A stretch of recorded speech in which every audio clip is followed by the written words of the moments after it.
Have you ever heard that saying that God is a Nigerian?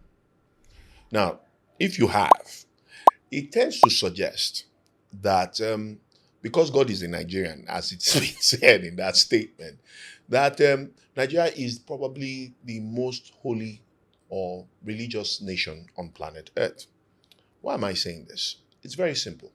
On today's edition of Black and White, we're going to peel back a hidden truth, as it may, or as it were, because we're in a situation where systems are failing, policies are not delivering the kind of results that they should deliver, and the only answer or possible suggested solution is that we should pray. So, on this edition of Black or White, the question is, has faith become our coping mechanism? Has faith now become the new excuse for us not to take responsibility for our actions and for our nation? As always, it promises to be an interesting conversation. And before I introduce the members of the house on this edition, let me say a big thank you to everybody who's been hitting us up on all our social media platforms. Remember, like, share, and subscribe.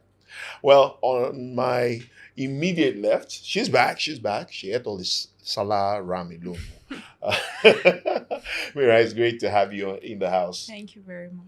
And of course, my brother in the middle. I don't mean it the way it was sung in that song. Well, it's great to have you. Thank you very much. Ryan. And of course, I don't know, he's wearing white. So I don't know if he's the angel that will, shed a whole lot of light in today's conversation. Kole, it's great to have you in the house. Yeah, I'm very, very happy to be here. Thanks for having me. Well, Mira, let me start with you. Like they say, ladies first.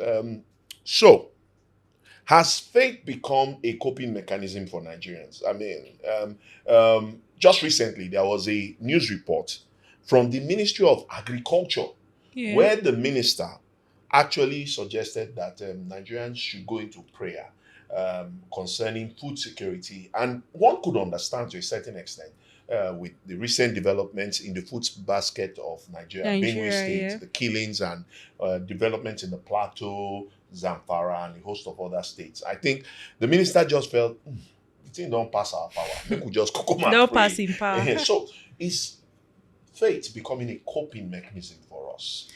Well, if you say us, you mean me and you and the Well, regular over 200 civilian. million Nigerians and 200 counting. million. So I would say it's a coping mechanism for most Nigerians. But when we talk about our leaders, I would say it's weaponized. Because I feel like they understand how the ideology of a black man is. I feel the black man disease is always, because before the Christianity and Islam, we had the traditional religion. And you'd hear situations whereby whatever calamities is happening in a certain area, or maybe a child, albino child, twin girls and everything, they end up going back to the gods to pray. So I feel like from the beginning, that has been how we've been programmed as black men, as Africans. Then now, we had a situation whereby we became colonized and everything. And obviously, it was used as a weapon, and is what our leaders are using as a weapon again right now. But the truth is that even in the scriptures, there is nothing prayer can do without your hard work, right? God created man in a way to be able to fend for himself, protect his family, and his communities. So when he has provided every tool to you and you're now turning back to him and telling him, like, oh, come and solve my problem. Like, how it's really ridiculous, and it's actually really weird. And I hope we get to come out of this cubicle, because it's getting really bad. I can feel some pastors already opening pages of their Bible, trying to find an answer to that response. But let me come to you, Wally. Let's look at the place of faith versus responsibility. We know the Bible is clear about it. Faith without works is dead. I think it's a very apt way of making us understand that you can pray from morning to night. If you don't get the work done, it's as good as nothing. But let's look at the place of responsibility, because it's looking as if Nigerians understand the faith part, but they don't get that there's a certain level of responsibility that goes with believing and acting upon that belief. All right, you see, the words that are being used are a bit conflicting. Okay. Faith and responsibility seems to be two things that might not really merge. When we are looking at it in the context of the society, the Nigerian society, first of all, we have to understand that faith is a personal thing. Oh, Responsibility could be a collective thing. okay. So if we are looking at faith versus responsibility in the context of development of Nigeria, you're asking yourself the question, are we supposed to develop Nigeria individually? And the examples we cited right now about the fact that the Minister of Agriculture came out, and in context of the fact that a lot of things are happening in Benue at the moment, if the people in Benue become helpless, the only way they can cope is to run to a God that does not run away from them. Then faith comes into play. But when we look at the context of irresponsibility, it falls on who the leaders are, who have promised them security, who has promised them the capacity for them to go to their farm. Economic activities should be able to run in their societies. So it is not as if Nigerians are replacing responsibility with faith when they are bound by the fact that they cannot achieve anything within where they are. The only thing they can resort to is God. Because when you look at it, really, how did faith come? Faith is you believing in God, believing in the supernatural, because the natural doesn't seem to be meaningful to you any longer. So when you look at the videos of what happened in Benue State and look at the fact that if there's famine in the land, technology could help you improve so many things and stuff Exactly. like that, which you can put your hard work into. But if you don't have the access to those technology and you have to survive, you might start thinking about faith. You can start thinking about God. You can start thinking about the fact that the supernatural always has a way of coming into, Of intervening. intervening in the situations of men. But it might be for a short while for you to be able to go through it. So every time that you see Nigerians going into this kind of things, they are going into it because at that particular point in time, they have nothing else to go to. They have no one else to go to. The government is not there. The leaders are not there. No structure on ground could save them. So God becomes the last resort. Kule, still hinging on the Benue development. Benue State happens to have a man of God as the governor. So naturally, I would assume that Benue State should have, in fact, the hand of God should just be on top, on top of Benue State, having a man of God as the governor, a reverend father.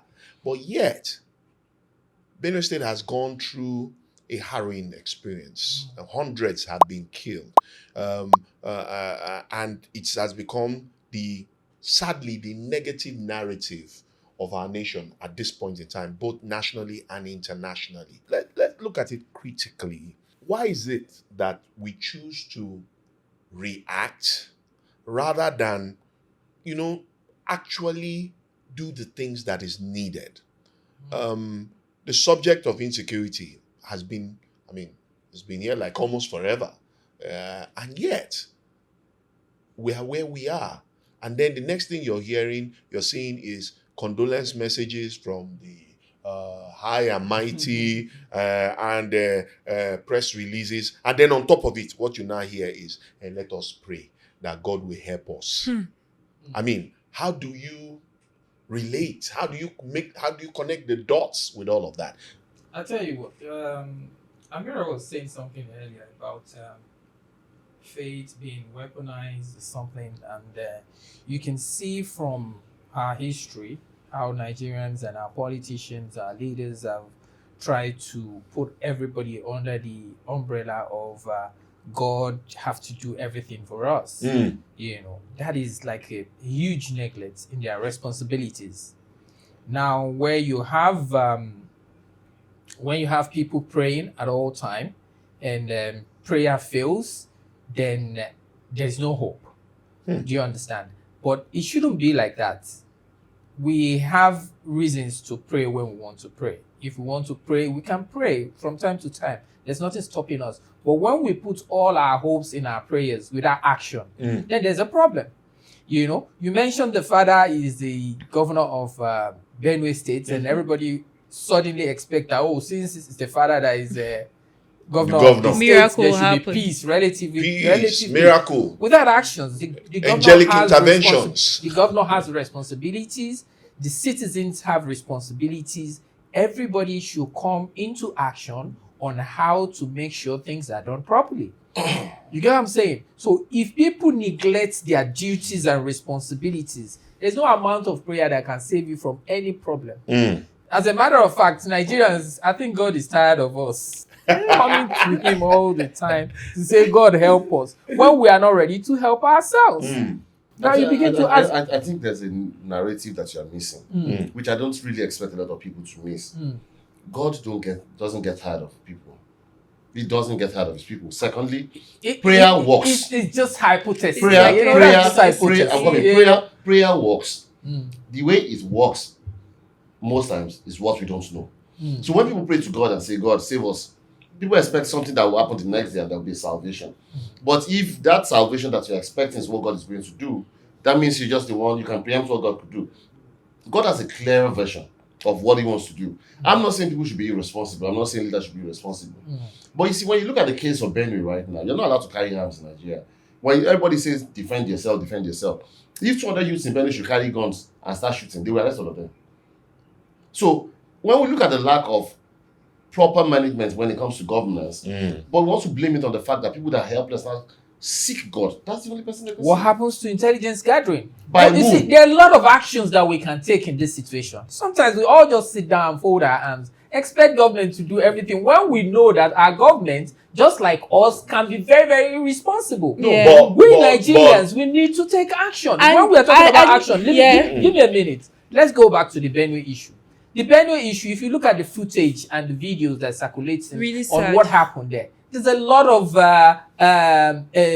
theory that is going on concerning what is happening there. Some people think it's politically motivated. I thought as well the same. With respect to the people that have died, those people had no knowledge what was coming up to them. But it is so irresponsible. As we speak up till now, you look at that community, you cannot see anybody with anything relatively like an evidence or something like a witness to what actually happened that period. Yeah. No video, no pictures. You see houses being burnt. It's not a general burning kind of thing that you see, oh, all the houses were razed. You see houses in the middle. Was certain People were still selected living there. houses. It was a selected killing. Yeah. They looked at those people, they targeted them, and they draw some of them out. Most of those bodies were not even burnt in their houses. They lived. Yeah. They took them out to a particular place where nobody lives and burnt them there. So while all those things were going on, nobody had footage. That is responsibility. Nobody, okay, they couldn't get to the police couldn't come, you couldn't come out. But if it was something else, according to reports, you will show us video. according to And reports, we want people according to be to reports responsible. and the testimony Yes. of a survivor, Yes. he said these people were strategic in their attack. The first group came and engaged the police in a gun battle. So while the police was trying to quell that one, another set came from another direction, and those were the ones who actually did the havoc. So it is evident that one, the security team and the police at that time had been outnumbered, probably even outmaneuvered by these guys. And you said there is no video. People are running for their lives. Honestly, Who will right? do? It's the same No, story I disagree. every- Who will I do a disagree. I video? disagree with you. We Yeah. have seen videos coming out from very dangerous places. We have seen videos from the war zone where soldiers are fighting terrorists. Terrorists are fighting soldiers. Yeah, Gun battles. yeah, right. You see bullets flying. We have seen videos from there online. We don't have Now, these are villagers. No. They're not villagers like you said. They're the not houses villagers. were not even Their looking houses like is thatched right on the road. houses. Right on the road. You see the main road, a third road like this. You see Yeah. the community there. So it is very strange. Let's put that As much aside. as I feel my like own is that everybody has a responsibility responsibility to protect their themselves. I agree with you. themselves. I agree. And I've it is not been just by looking- carrying Sorry. arms. Sorry. I was looking for the verse of the Bible in Genesis. Sorry, I know. Please, I've been trying to speak. I've been trying to No, let speak me for let a me while. establish this. Yeah. The fact that God made man, Yeah. He gave man responsibilities. Yes. To protect One himself. of those responsibilities was to dominate and to Yeah. Control. So how is it that we understand the scripture, but we don't understand it in the context of the responsibilities that go with having faith?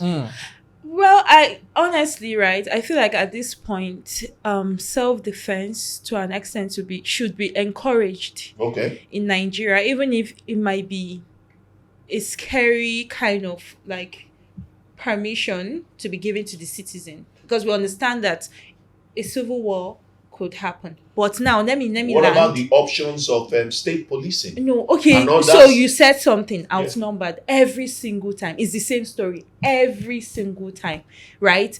Every time people talk about how either they kill our police or how the weapon outgunned or the weapon is like very old and they are unable to like defend. Now in this kind of situation like Benue and Jos, since when I was little, right, I've always been seeing insurgencies. I've always been seeing killings. For how many years now? We're talking about 2 decades and we are still experiencing the same thing. It's really tiring. It's really sad. And I also feel like sometimes when you talk about religion, we talk about faith, certain religion is targeted by the opposite religion. And in this kind of situation, as an opposite religion from you, it wouldn't make sense for me to start telling you that, oh, my religion is peaceful, my religion is this. Whereas we are always seeing that this certain religion is the religion killing the other religion. So sometimes I feel like it's really very purposefully because certain group of people are trying to cause conflicts between 2 religions because we're talking about faith. We always go back to God. We always go back to our religion and everything. So the SGF has said No, but the fact is not religious, the fact is but that- it is economic. how many people actually see it as not religious? Identifying yourself within the context of your society has been one core thing every human being wants to do. So you want to be known for what you do. So who are you? I'm a medical doctor. Where do you work? I work in so place. Who are you? I'm a lawyer. Who are you? I'm a security man. They want to know where you work. They now ask you, are you a Christian or a Muslim? If you're a Christian, what church do you attend? Where do you stay? A lot of things people can identify you with. But we need to understand when people act, they act within a context of an identity. So when you are a doctor and you did not perform very well as a doctor, he's not a Christian doctor. He's a doctor. He's a doctor. When you're a criminal, you're not a Muslim criminal or a Christian criminal. You're a criminal. What about terrorism? If you're a terrorist, you're a terrorist. That's not how it's identified. I'm coming. in What Nigeria. I'm driving at is this. Not just Nigeria, I think. Terrorism, around the world. terrorist acts Yeah. exist in many ways. That's why in criminology, when you look at the word, when they're trying to teach you terrorism, they teach it in Nigerian context as militancy and terrorism. Because militants, what they activate on the society is also terror. Whoever puts terror on the society is a terrorist. Whoever creates the fear in you without their presence being there. But when you further profile, as we have seen, right from 9/11 to this point, you hear jihadists, you hear, in the case of Nigeria, Boko Haram, ISWAP, and the rest of them. So and these are all related, sadly, to Islam. Those are terrorists. Yes. Those acts they are perpetrating is an act of terrorism. Terrorism, yes. So don't see terrorism as Islamic. Don't see. No. see- Nobody is seeing. That's Nobody. what I'm no saying one is is this. seeing What I'm saying- terrorism and I'm only Islamic. The saying reason that why is I'm why it's making being this profiled. comment is because I feel really sad about it because everybody is going to identify a Fulani headsman as a Muslim. Naturally, even if we don't know what religion they're practicing, even if we don't even know if like Nigerians. They're not Nigerians and they're not all And Muslims. even to the Fulanis, Let I'm me- sure they let- also let- feel a certain way let- that most of the people that are causing this terrorism are profiled as Fulanis. I don't know if you understand what I'm trying to say. That's why I'm even also going to bench it to our northern leaders, right? They are not doing, like, they need to do better. I think there's a lot. They really need to do I think better. There's a lot of work. That's why we say something. We have to put a lot of action into our saying instead of thinking of how to pray. Everybody has a responsibility. What are we supposed to do as media people? We need to put out the truth. Do you understand? All this ethnic and religious profiling is not going to help us. Yeah. We have to face the real truth. What is the problem? We have an insecurity problem. What is the cause? Policies have to be made. All those policies need to be followed to letter. Everybody must ensure that. The government needs to take a right decision to say, okay, yes, enough of all this. But without all of that, no prayer. That is what I meant when I say God is tired of us. No prayer. We can pray without all of us. Everybody has a responsibility to play. We all need to put action into it. And Well, talking okay, about let me- awareness, I really need to drag the northern bloggers because they are actually very I was mediocre. coming to that. That's the question. Every I wanted single to ask. time something's happening in your neighborhood, let's not even go to loss of lives. If you go to Zaria today, it's like the capital of Almajiris. We're talking about 2-year-olds, we're talking about 3-year-olds. These people, they encourage these type of things because you employ them to come and watch you. I understand that they get to eat from the money. But you know this is wrong. Like, so many things are wrong. You will see rich, like wealthy people, their nannies are not even able to bathe themselves properly, taking care of babies. That's so wrong. So it starts from there to the point of loss of lives, right? No one is speaking about it. You have a platform, you're not talking about it. You don't even care. I was going to ask the question that now we have new voices on the scene, people who seem to be, setting the agenda or bringing the truth, so to say, of these issues to the fore. But the media, somehow, it's either the media is somewhat silent or the religious card is played. The profiling, like I mentioned earlier, is thrown into the mix. Is it because of the religious connotation of our society or secularness of our society? That's why the media does not also recognize that it has a responsibility to educate, inform, and help in the mind shift of letting people understand that at this point in time, it's not about religion, it's about responsibility. As Kole has highly said a number of times, they need to take action, they need to be part of the solution-driven process. So let me start from this point, on this note. The fact is, to me, media doesn't know the solution. Okay. Security agencies, to me, are supposed to be able to provide more solutions than any other agency. Okay. And if media starts giving solutions, they'll be giving wrong solutions. I didn't say giving solution, but be part of the solution-driven process. So we have to drive the solution is not a problem. But you must know what you want to drive. So let me give an example. Yesterday, I'm a Catholic. The Catholic reading yesterday, the gospel spoke about if they slap you on your left cheek, You turn the right. turn the right. And the priest, when church said something, said, you could just imagine if he was a priest in Benue. And this was the gospel he was reading. And 200 plus people had just been killed. And the Bible is telling you, if they slap right, Turn the left. is the Bible saying We should we should condone it. condone it? That's the religion they practice. That's the message being preached that day. But it seems that message is not meant for them. And that's the truth. You can tell them at the point where 200 of your family members and your clan is killed, that turn the next cheek. Offer them another 200. But offer them something more than 200. That's how it sounds. Yeah. But, he went further in his wisdom, where faith and God comes into play again, and said, revenge has never produced any good results. True. If revenge never produces any good results, that means the solution is not revenge. So as much as the Benue people might think Fulani herdsmen or Fulani people are the one killing, it's not. You don't solve the problem by killing other Fulani people. So reprisal is not the Has never been the answer. Okay. But now, on the normal notes, whereby all of us are just like this, as civilians, we don't think about all these things. What we're thinking of is that. Secondly, before any society is formed, the first thing that they have to form is law. Okay, Wale, just hold that thought a bit. We'll take a quick breather. Remember, send your reactions, views, and comments, and don't forget to like, follow, and subscribe. It's getting really interesting. I don't know what your take is, but let us know after this break.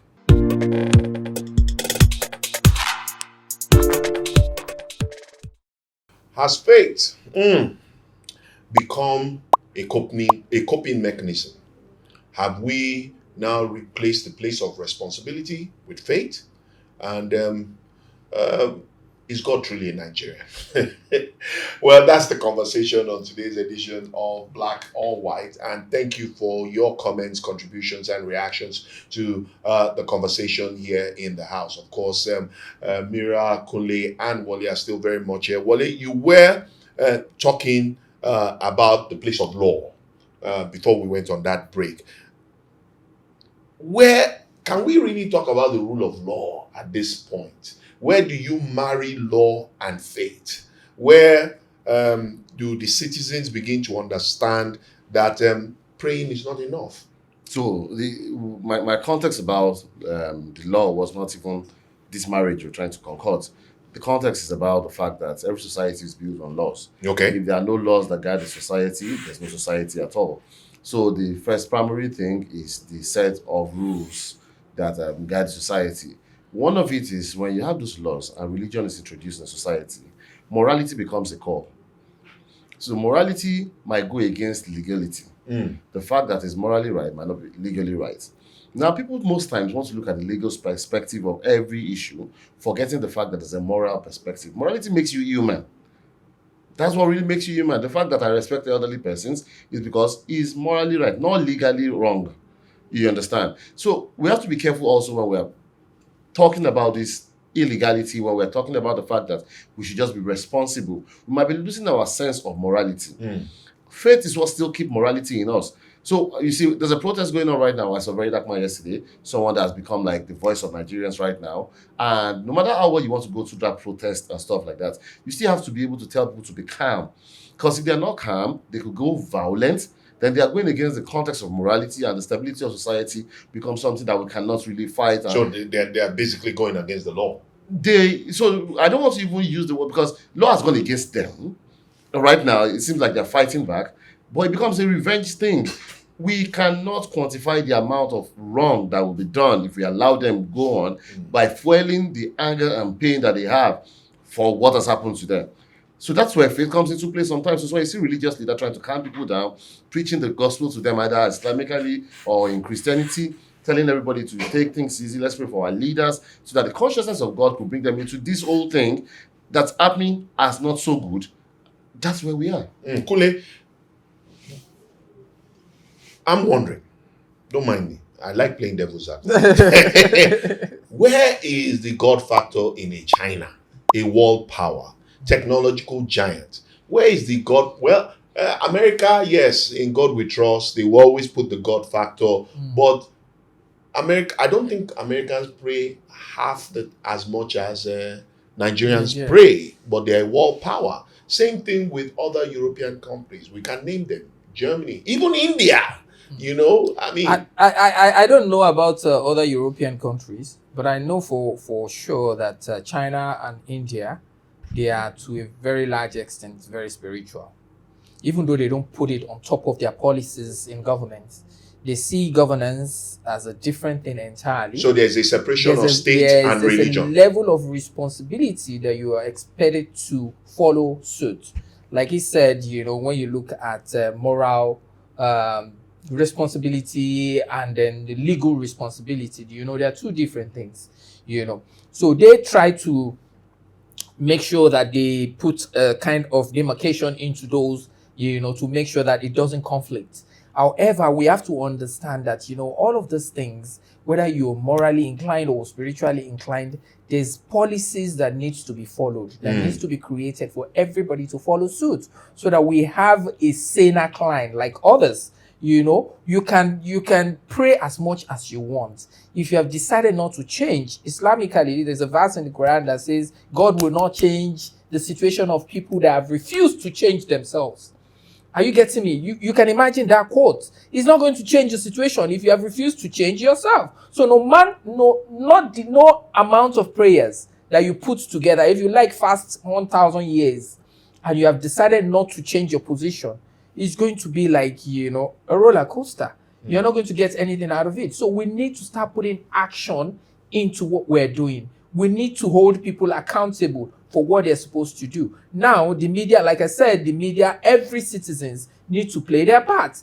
If, for instance, what happened in Benue State, we are not going to come out and say, oh, everybody needs to take action by going to get arms and ammunition. That's not the situation. But we need to start asking questions. How did this all pass beyond our radar? That we have social media now. Trust me, if we have a picture or a video of some guys walking around, a lot of people will be calling now that we want to see that guy. So that was holding machete. Who do you think we should be asking? What is the question we should be asking about Benin right now?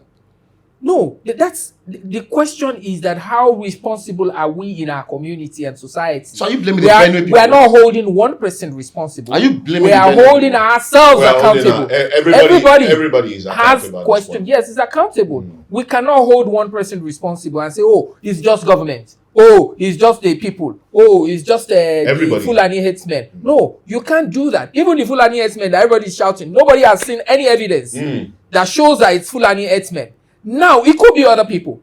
There are political gladiators everywhere trying to make an impression, trying to make a statement right now. So it could have been politically motivated. So we need to be responsible. Everybody needs to come out with what they have. Even the community members, none of them will say they have not seen anything strange or unusual before, in the morning, in the afternoon, or days before. People should be questioned. But trust me, if the government now goes to that community and arrests people or for questioning and all that, it's another situation. Media will carry it and say, oh, instead of them going into the bush to chase Fulani headsmen, they are arresting people for questioning. Do you understand? So these are situations we need to cooperate to ensure that we get the right result. Because if we don't do that, if we go and kneel down and pray to God, God will not come down because he knows he has given us brains. To do what it is necessary. So if you refuse to do it, pray till tomorrow, you're on your own. Okay, I know Wale, you wanted to react, but we're really running out of time. There's been a phrase that now it has become like a norm. You're here, God I beg. Have we become a God I beg nation? Well, I feel like we can't say God I beg in this situation. Maybe God I beg to minor things, right? And now talking about what he said, protecting ourselves, I feel like we are also responsible because our leaders are a mirror of ourselves. Exactly. If we have citizens who are suffering there, they will still do the same thing or even worse than our leaders. So I feel like at this point, right, we need to start defending ourselves. I'm not saying we should go out and start killing ourselves or anything. If you have a community, you should be able to see mouths before your community. You should be able to have, like, I don't know, I'm not saying, I know we can't have drones. We don't expect communities to have drones. You don't expect communities to have some technology that even our Nigerian security agencies don't have. But now that we see things like this happening, right, we could have, do they call them Mbanga or hunters? Maybe they could have houses situated miles before the community. As community leaders, let's not even talk about our president. We're talking about community leaders. It is your responsibility to make sure that you safeguard your communities. When you see something like that happening, like coming, oh, these people, we don't know them or anything, then you can now alert. Now, we don't know how well the police are going to come and perform their responsibilities. As a community leader, if you now have a way that the communities can now defend themselves before the policemen come. Policemen are not here. Everybody, if you can, carry what you can and try and defend yourself. You can't expect that thief come to my house and I shoot the thief and they will not arrest me. Obviously, it's self-defense. So I think we need to also take responsibility. We're not taking laws into our hands, but we're trying our best to take responsibility, right, for our safety because it has been happening for decades. Let me give you one instance. In my area in Lagos State, we had this cult situation where all the small young boys are involved in cultism and all of that. So at the point, they were always, fighting each other. They will fight to one street, come back to the street and kill themselves and all that. So everybody was worried that what's going on? How do we handle this? Because police station in our area, they are more like helpless. Sometimes they come, sometimes you don't see them until things go wrong. And then everybody was like, okay, how do we handle these issues? We know all the boys in our areas. How come they are still doing these things and nobody does anything? there's always a landlord association meeting. Locals come together, have a meeting. What security situation they tell the guys that were supposed to be night guards. They come and give their reports. Oh, this is what we saw in the evening, a day before the attack. This is what happened at night. When the thing was about to start, this is what we saw. We had to run away because we don't have the capacity to quell stand. it. But this is where they were coming from. This is what we saw. They give us intels, and then we give that to the police. Police use that to make arrests. Up till now, have we gotten any intel from Benue or other attacks that we're seeing? If we have not, doesn't make them responsible, but it makes them complicit because they didn't do their due diligence. They must have night guards. Even if you are not going to engage, you must be able to bring back intel to help. If the police are not acting, there are a lot of influencers, media that will now say, oh, this is what we have. Why are you not acting on this? But we don't have that. How can we help ourselves? Some people went to sleep and forget their responsibility to secure their community, knowing fully well what is going on, and they slept. They only wake up the next day to tell us stories of how things were done. Is the community leader alive? Sorry, I know evidence. So it's strange. I need Because if the community leader is alive, Wale, I need you to wrap this up so that we can give our closing remarks. Well, so what I wanted to say is simple. The facts are obvious. People are dead. The solutions are what we're trying to prefer, but we have to also be careful before we start building sovereign nations within sovereign nations. Before we start telling ourselves that we're now self-guarding. The primary responsibility of government is to protect lives and properties. If they are failed, the blame should be on them more than we blaming ourselves that the people we have put there to guide us cannot guide us. Secondly, when we talk about this intelligence gathering and security apparatus and stuff like that, I think it has to still come from government. We have people that are trained for it already. I'm scared for people that have been exposed to the dangers of the night. You just keep 20 boys on the street and tell them they're guiding some things.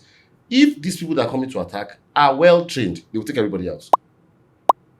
So a lot has to go into... And I mean, this weekend's event is clear because they had a team, a set engaging the police. I've not really studied so much on how it happened. I've not heard so much about it.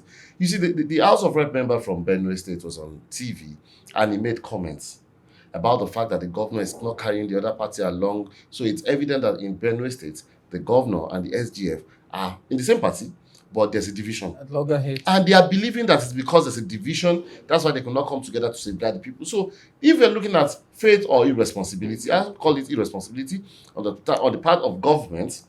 And when your government fails you, they're supposed to serve and protect, and there's no other place to run to. You run to faith. God becomes the next. Well, faith without works, the Bible says, is dead. After this conversation, the house is a bit divided. I can feel the heat on one side and I can feel the cool on the other. How do we find workable solutions? Maybe first, we need to understand that it is time to reduce the prayer and take more responsibility and become more active in ensuring that things work at all levels. That government, instead of consistently going on social media, on conventional media and shouting about our leadership, maybe we should once again. I remember on one edition of the show, Wale did say that the leadership is a reflection of the people. So if the leaders are failing to be responsible, just maybe the people too have failed to be responsible for themselves. After all, our elders say, when you point one finger, 4 other fingers are pointing at you. So let's pray, yes, but let's do more. Let's be more active. Let's be more involved. Let's be more responsible. I think that is the take home from today's conversation. Don't forget to follow, like, and subscribe. And send us your comments, your views, and contributions to today's conversation. Remember, it's black or white. And I am Nkamian John. Till the next edition, it's bye for now.